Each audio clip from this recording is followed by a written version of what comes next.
Hey everyone, this is how you can delete your Pinterest account. So first of all, open your Pinterest tab. Now tap on the saved icon. From here, tap on the gear icon. Now from here, tap on settings option. Now from here, select account management option. Now slide until you do not find delete your data and account option. Simply tap on it.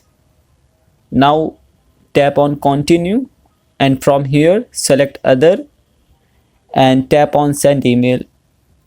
Pinterest will send you deletion link on the email account that you have linked with Pinterest.